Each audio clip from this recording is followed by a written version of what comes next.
Militer Rusia dan Ukraina memperbarui informasi terbaru dari garis depan tanggal 23 Maret tahun 2023. Juru bicara Kemenhan Rusia Letnan Jenderal Igor Konashenkov melansir terjadi kontak senjata di sejumlah wilayah.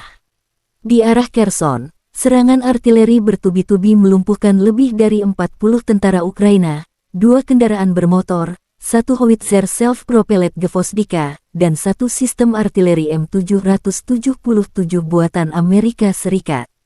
Penerbangan operasional taktis dan angkatan darat, pasukan rudal dan artileri angkatan bersenjata Federasi Rusia menetralisir 87 unit artileri AFO di posisi tembak, tenaga musuh, dan perangkat keras di 109 area juga diserang.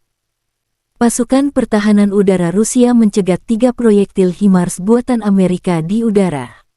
Selain itu, 18 kendaraan udara tak berawak drone Ukraina ditembak jatuh di Fureknoye, wilayah Kharkov-Golikovo, Chervonopopovka, Republik Rakyat Lugansk.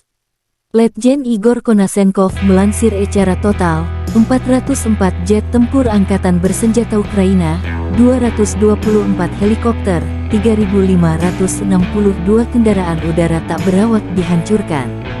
Termasuk 414 sistem rudal pertahanan udara, 8.392 tank dan kendaraan tempur lapis baja lainnya, 1.072 kendaraan tempur yang dilengkapi dengan MLRS, 4.424 meriam dan mortir artileri Medan, serta 9.091 unit khusus peralatan militer dihancurkan selama operasi militer khusus.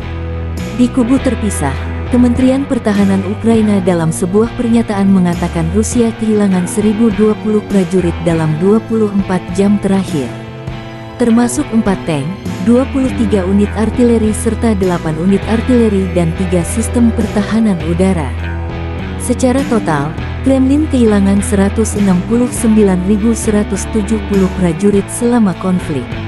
Termasuk 3.574 tank, 6.921 kendaraan tempur lapis baja serta 305 jet tempur dan 290 helikopter. Angkatan bersenjata Ukraina merilis dokumentasi video, setahun yang lalu, pada tanggal 24 Maret Angkatan Bersenjata Ukraina melancarkan serangan rudal ke pangkalan militer Rusia di Pelabuhan Berdiansk yang diduduki sementara. Kapal amfibi besar Orsk, Caesar Kunikov, Novocherkassk, rusak, Saratov, hancur. Mitos kekebalan armada Rusia dihancurkan oleh serangan angkatan bersenjata yang ditujukan dengan baik. Ini sekali lagi membuktikan fakta yang tak terbantahkan, musuh tidak akan beristirahat di tanah Ukraina, baik di darat maupun di air. Konflik Rusia-Ukraina berlangsung selama 394 hari. Belum ada tanda perdamaian. Terima kasih sudah nonton, jangan lupa like, subscribe, dan share ya!